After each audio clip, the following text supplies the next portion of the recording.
നല്ല പഴുത്ത ചെറുപഴം കിട്ടുമ്പോഴേ ഇതുപോലൊന്ന് ഉണ്ടാക്കി നോക്കോണ്ടിട്ടോ. നല്ല ടേസ്റ്റാണ് കഴിക്കാൻ.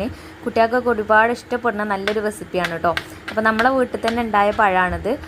പഴം കഴിയാനായിട്ടുണ്ട് കേട്ടോ. അപ്പോൾ ഏതായാലും ലാസ്റ്റ് നല്ലൊരു റെസിപ്പി ഉണ്ടാക്കാമെന്ന് വിചാരിച്ച് ഞാൻ കുറച്ച് പഴം എടുത്തിട്ട് തൊലിയൊക്കെ കളഞ്ഞൊന്ന് വട്ടത്തിൽ കട്ട് ചെയ്തെടുത്തിട്ടുണ്ട്. പിന്നെ അതാ ഒരു പാത്രത്തിലേക്ക് 1 കപ്പ് പാല് ചേർത്ത് കൊടുത്തിട്ടുണ്ട്. അതിലേക്ക് ഒരു 1/4 ടീസ്പൂണ് ഏലക്കാപ്പൊടിയും ചേർത്തിട്ടുണ്ട്. അതേപോലെ ഒരു 2.5 സ്പൂണ് പഞ്ചസാരയും ചേർത്ത് കൊടുത്തിട്ടുണ്ട്. അതവിടെ മിക്സ് ചെയ്ത് മാറ്റി വെച്ചിട്ടുണ്ട്. ഇനി ഇതാ ഞാനൊരു ബ്രെഡ് എടുത്തിട്ട് അതിലേക്ക് കുറച്ച് നെയ്യോ അല്ലെങ്കിൽ ബട്ടറോ ഒന്ന് ഇതേപോലെ ഒന്ന് ആക്കി കൊടുക്കുക. എല്ലാ ഭാഗത്തും ഒന്ന് ആക്കി കൊടുക്കണം കേട്ടോ. പിന്നെ നമ്മൾ കട്ട് ചെയ്ത് വെച്ച ആ ഒരു പഴം ഉണ്ടല്ലോ, അത് ഇതുപോലെ വെച്ച് കൊടുക്കുക. ചെറുപഴം വെച്ചിട്ട് മാത്രമല്ല കേട്ടോ, നേന്ത്രപ്പഴം വെച്ചിട്ടും ഉണ്ടാക്കുക.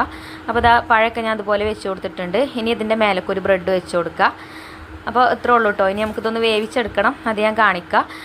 അപ്പോൾ ബാക്കിയുള്ളതൊക്കെ ഞാൻ അതുപോലെ ചെയ്തെടുത്തു. പിന്നെ അതാ ഒരു പാൻ അടുപ്പത്ത് വെച്ചിട്ട് അതിലേക്ക് കുറച്ച് ബട്ടർ ചേർത്ത് കൊടുക്കുക. ബട്ടറോ നെയ്യോ വെളിച്ചെണ്ണ എന്ത് വേണേലും ചേർക്കുക കേട്ടോ. എന്നിട്ട് നമ്മൾ റെഡിയാക്കി വെച്ച ആ ഒരു ബ്രെഡ് ഉണ്ടല്ലോ അതേക്ക് വെച്ച് കൊടുക്കുക.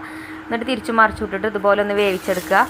ബ്രെഡിൻ്റെ 2 ഭാഗം ഒന്ന് മുരിഞ്ഞ് വന്നതിന് ശേഷം നമ്മൾ പാലിൻ്റെ ഒരു മിക്സ് റെഡിയാക്കി വെച്ചിരുന്നല്ലോ, ആ ഒരു മിക്സ് ഇതിലേക്ക് കുറേശ്ശെ അങ്ങനെ ചേർത്ത് കൊടുക്കുക കേട്ടോ. ഒരു 2-3 സ്പൂൺ ഇതുപോലെ ചേർത്ത് കൊടുക്കുക. അപ്പോൾ ആ ഒരു പാലിൽ കടന്നിട്ട് ഈ ഒരു ബ്രെഡ് ഇങ്ങനെ എന്താ പറയുക, ബ്രെഡ് പാല് കുടിച്ചിട്ട് നല്ല ടേസ്റ്റാണ് കേട്ടോ ഇത് കഴിക്കാൻ. വായിലിട്ടാൽ അലിഞ്ഞു പോകുന്നൊക്കെ പറയില്ലേ, അതുപോലെ അലിഞ്ഞു പോകണ നല്ല അടിപൊളി ടേസ്റ്റി ആയിട്ടുള്ളൊരു റെസിപ്പിയാണ് കേട്ടോ. അപ്പോൾ ഇതുപോലെ ഒന്ന് ട്രൈ ചെയ്ത് നോക്കുകൊണ്ട്, ട്രൈ ചെയ്ത് നോക്കാത്ത കൂട്ടുകാർ എന്നിട്ട് ഫീഡ്ബാക്ക് പറയാൻ മറക്കരുത് കേട്ടോ. അപ്പോൾ ഇതാ ഇന്നത്തെ വീഡിയോ അത്ര തന്നെ ഉള്ളൂ. ഇനി ഇൻഷാല്ലാ നല്ലൊരു വീഡിയോ ആയിട്ട് വീണ്ടും കാണാം. അപ്പോൾ വീഡിയോ ഇഷ്ടപ്പെട്ടാൽ ലൈക്ക് ചെയ്യാൻ മറക്കരുതേ.